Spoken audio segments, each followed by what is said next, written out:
Shalom. Thanks for joining me today.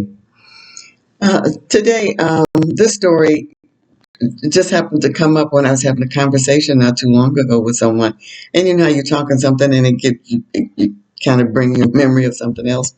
Well, back in the mid 70s, I was working for the county administrator of Allegheny County, which is in Pittsburgh. The county was actually run by three commissioners, and they hired an administrator, and then I was his administrative aide. And I did, a number of things. I think there were, somewhere, I don't know, five, six, seven county departments that I had to troubleshoot with. One of them was there was uh, I'm not sure it was a hospital or it was a facility. I mean, because I'm going back 50 years now trying to remember. But they were having a problem with linens being missing. Okay. And so when I went over there to kind of troubleshoot, I found out that what was happening was that they were the linen, they would get linens coming in that they would purchase, and then they would send linens out to be laundered or whatever, and then the linens would come back.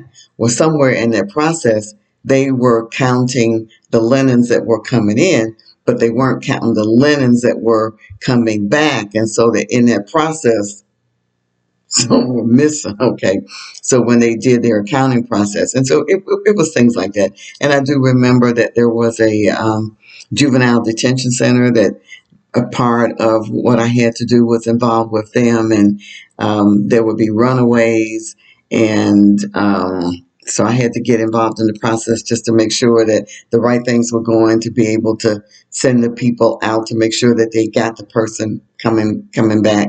But anyway, working in the courthouse now, the upper and it was these were old buildings that were in Pittsburgh, and they were beautiful buildings from my point of view.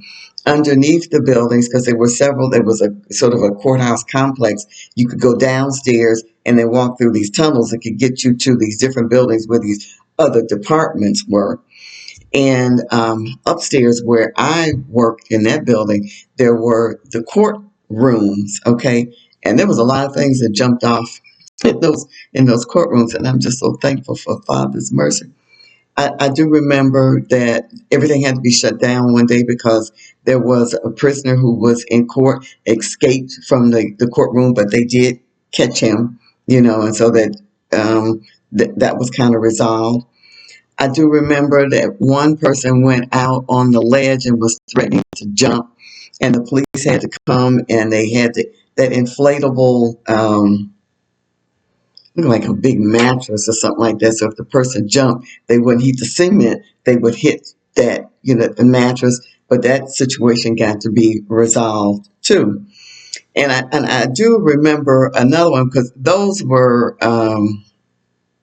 situations where I wasn't feeling directly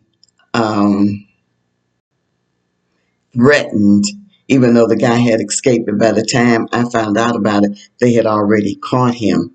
But I worked in the office where there was just me and my secretary was in this one, room that we worked in. And I'm gonna tell you, this was a job. It was kind of plushy because it was a nurse's office, and if you weren't feeling well, you could go up to the nurse's office, and it's like in school, sort of. You go to the nurse's office, and if you weren't feeling well, she would either give you something or you could lay down. So I was up in the nurse's office laying down. Okay. So the police come in and they say that they have brought in the sniffer dogs because there was a bomb threat to the building. Okay. I don't care what was going on, but I was at complete 100% alertness. Okay. I got up out the bed and went back down to my office. Okay. And they were going through the building telling people to shelter in place. Okay, now me, and if anybody knows anything, I've listened to maybe two or three of these stories, you know that I'm not the type to just kind of be quiet and shelter in place. So I go downstairs and so I'm getting my stuff out my desk. So my secretary asked me, she said, "What you doing?" So I said, "I'm getting ready to get out of here." So I was putting on my boots because I think it was the wintertime. And she says, "Oh no, but I can't go because they told me to stay." I said, "Listen, you make up your own choice about what you want to do, but I am leaving here. I am not staying here." Okay. So I was out of there within 2 or 3 minutes, but she stayed, but she was in a anxiety, frustration, and whatever else because the men had told her to stay. But somehow, and I didn't know anything about following Jehovah. I certainly didn't know anything about Torah. But at that point in time, I did know that there was God, but I wasn't following Him per se. Okay, but I did leave. And they did find out that there wasn't a bomb in the building, but I was going to make sure that I got safe as opposed to just waiting there. But what it says to me when I look back over my life, Father has been quite gracious toward me. He has been merciful. Even when I wasn't following him, he made sure that he took care of me because I've been in a lot of other precarious situations where I could have died on a number of occasions, and but he protected me. He absolutely did protect me, and so I think of the verse in Psalm 86:15, and it says, "But thou, O Lord, art a God full of compassion and gracious, long suffering." And I mean, Father, it's been long suffering for me because I didn't really come to understand Torah and to obey Him the way He wants to be obeyed. And even then, I have to repent because I'm perfect. We work toward perfection. But He's been long suffering and plenteous in mercy and truth. And I am so, so thankful. When I look over at the verse, Psalm is still in the same chapter, 86:11. After I have come into the knowledge of truth, I can say, honestly, teach me thy way, O Jehovah.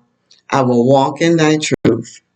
Unite my heart. And in the Amplified, it says, direct my heart to fear thy name.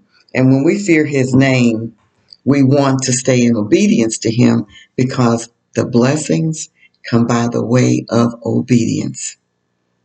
Thank you for listening today. And please remember to like and share and subscribe if you haven't. Shalom.